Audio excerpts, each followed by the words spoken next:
Hello, welcome to the Soft Chemistry. I am Dr. Om Prakash Kumar and today we are going to learn about wave particle nature of matter or dual nature of matter.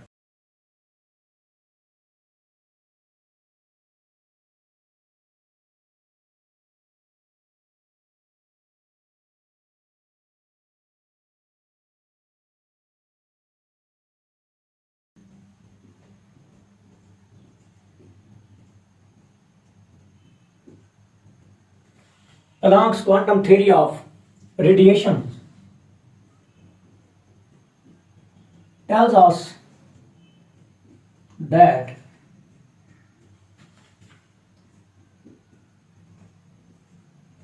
light shows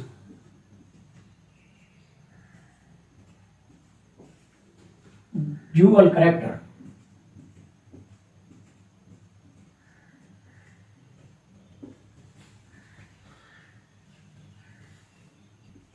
It behaves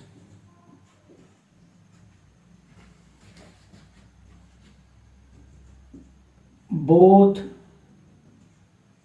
as a particle and as a wave. Planck's ने अपनी quantum theory के अंदर ये बात बताई थी कि light दो तरह का बिहेवियर शो करती है। एक तो ये वेव की तरह एक्ट करती है, तो वेव की फॉर्म में लाइट डायफ्रैक्शन शो करती है, इंटरफेरेंस शो करती है, पोलराइजेशन शो करती है, और पार्टिकल की फॉर्म में ये कम्पटन इफेक्ट शो करती है। तो लाइट दो तरह करेक्टर शो करती है। This idea was extended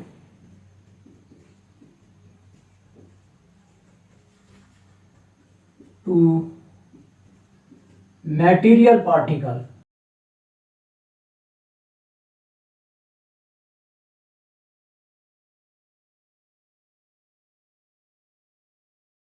in 1924 by Louis de Broglie.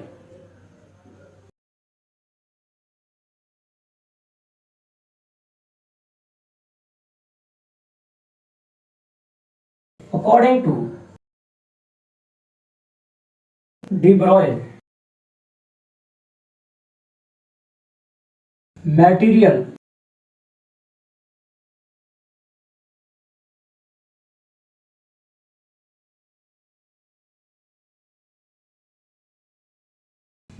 particle in motion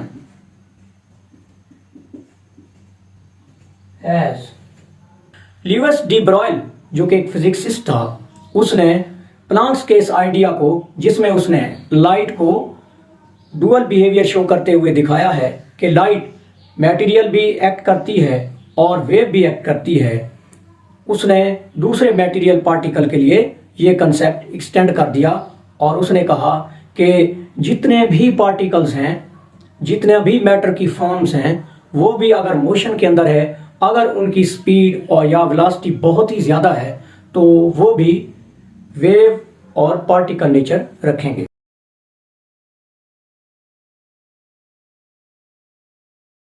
it means electron, proton, neutron, atoms and molecule possess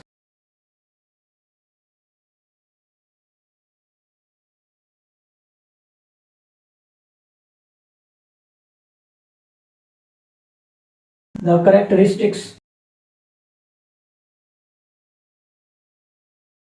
of both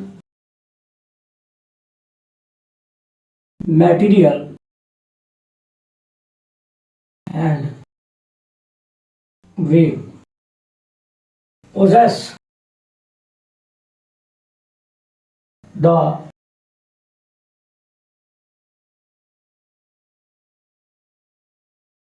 characteristics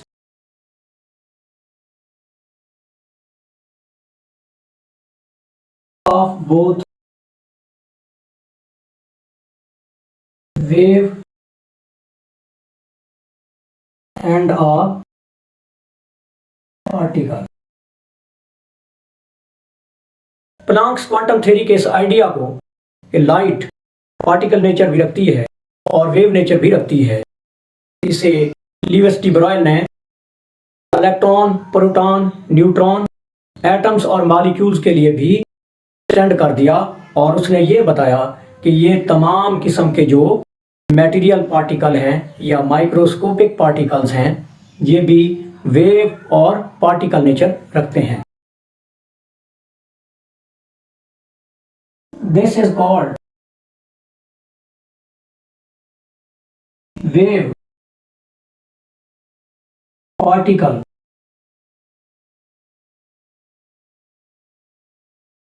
duality in matter.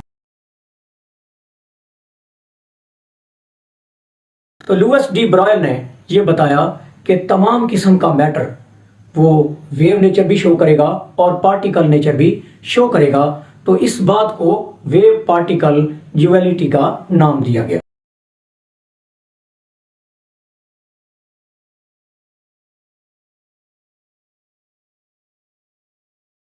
D broil derived de Broglie derived a mathematical equation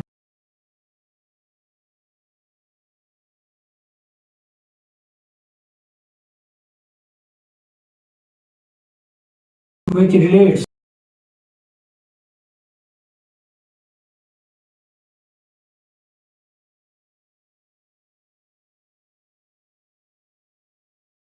wavelength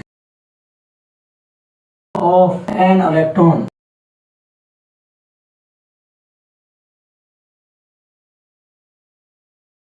to the momentum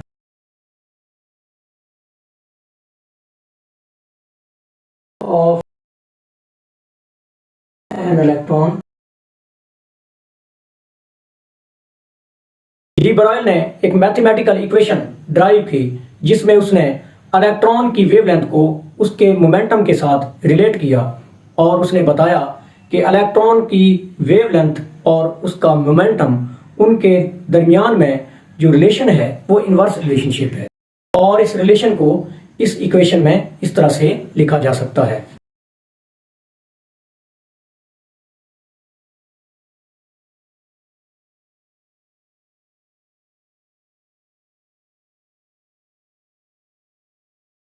यहां equation 1 में lambda is D broil wavelength और h Planck's constant है और v velocity of electron है और m mass of electron है।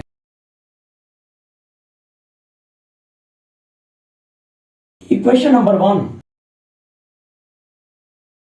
shows inverse relationship between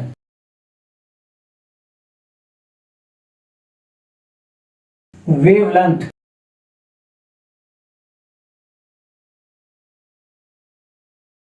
and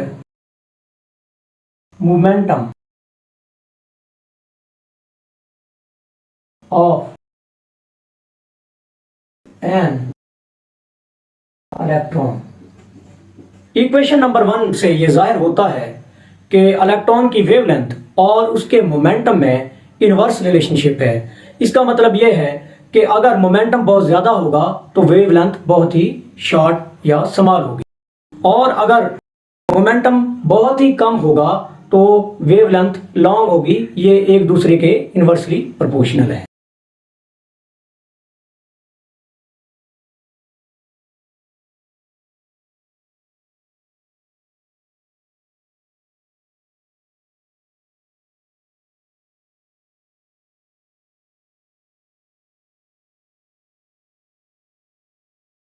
equation number 1 was derived as follows. Equation number 1 को Planck's quantum theory और Einstein का जो मास एनर्जी का कंसेप्ट है उससे इस तरह से हासिल किया गया।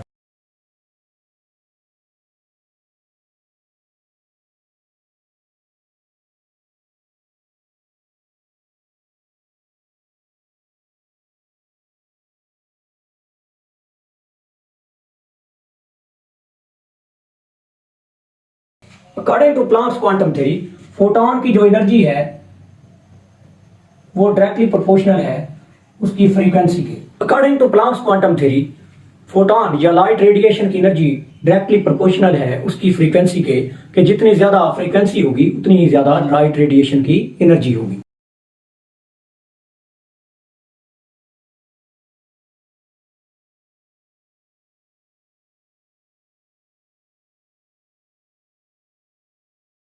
And according to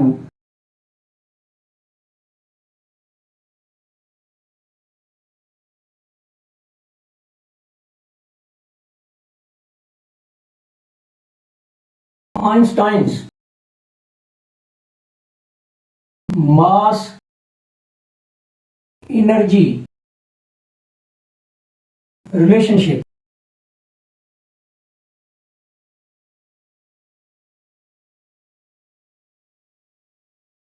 इस इक्वेशन में m is equal to mass of particle and c is velocity of photon, और c जो है वो फोटोन की वेलोसिटी है और इसके अंदर जो पार्टिकल है वो फोटोन में कन्वर्ट होगा और m उसका मास है और c उसकी वेलोसिटी है। तो फोटोन की जितनी ज्यादा वेलोसिटी होगी उतनी उसकी ज्यादा एनर्जी होगी। Equating two values of energy, we can write relationship between two energies as follows.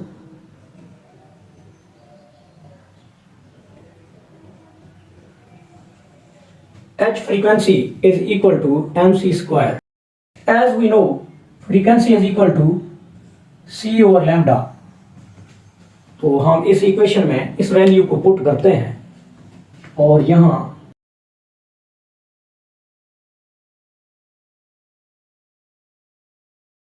और we can write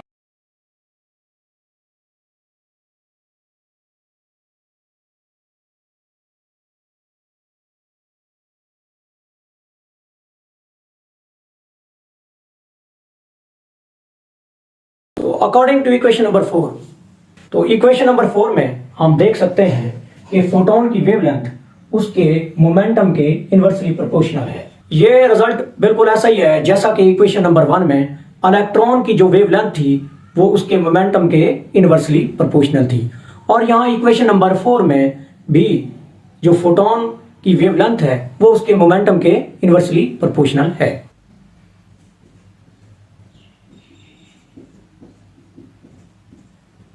Considering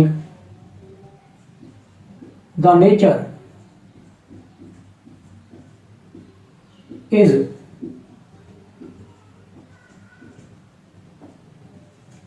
we apply this equation number 4 to the electron of mass m and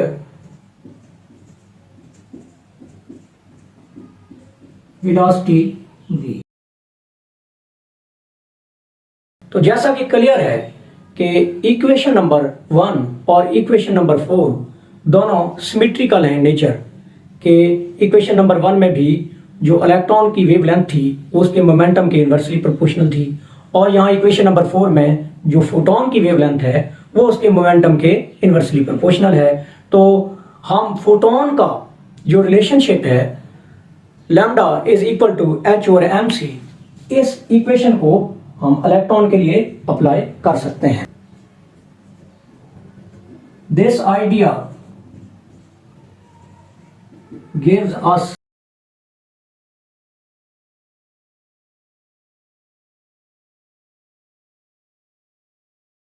de Broglie equation number 1 as follows.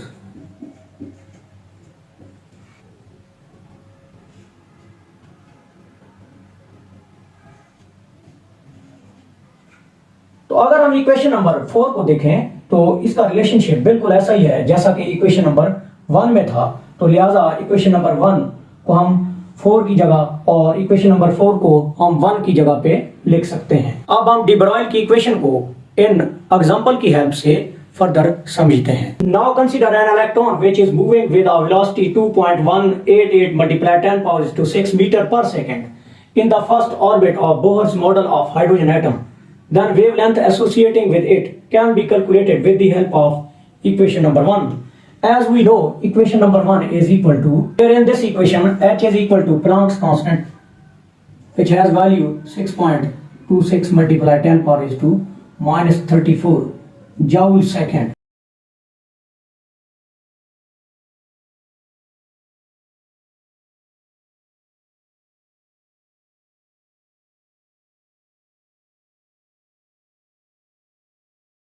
As we know, 1 joule is equal to kilogram meter square 10⁻⁻⁹ meter is equal to 1 nanometer.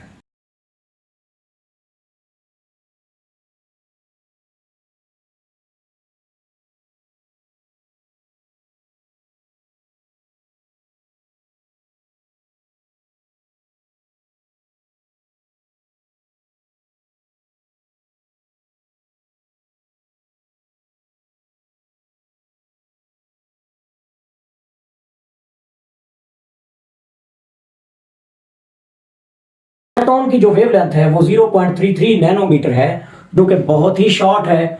और अगर इस velocity से कोई भी particle, electron हो, proton या neutron, तो वो पार्टिकल नेचर भी रखेगा और वेव नेचर भी रखेगा। Now imagine proton is moving in a straight line with a velocity of 2.188 multiply 10⁻⁶ metre per second. तो इसकी जो वेवलेंथ है वो समान है 1836 टाइम्स। उसकी वजह यह है कि जो प्रोटॉन है उसका मास ज़्यादा है, और अगर किसी पार्टिकल का मास ज़्यादा होगा तो उसकी वेवलेंथ स्मॉल होगी, smaller than that of electron.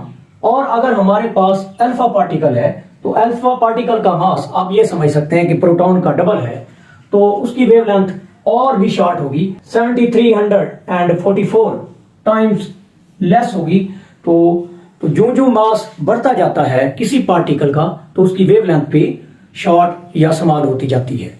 Now consider a stone of mass 1 gram moving with a velocity of 10 metre per second, then its wavelength can be calculated as following. तो हमारे पास wavelength को calculate करने के लिए कुछ इस तरह के पैरामीटर हैं, और यहाँ पे प्लैंक्स कांस्टेंट,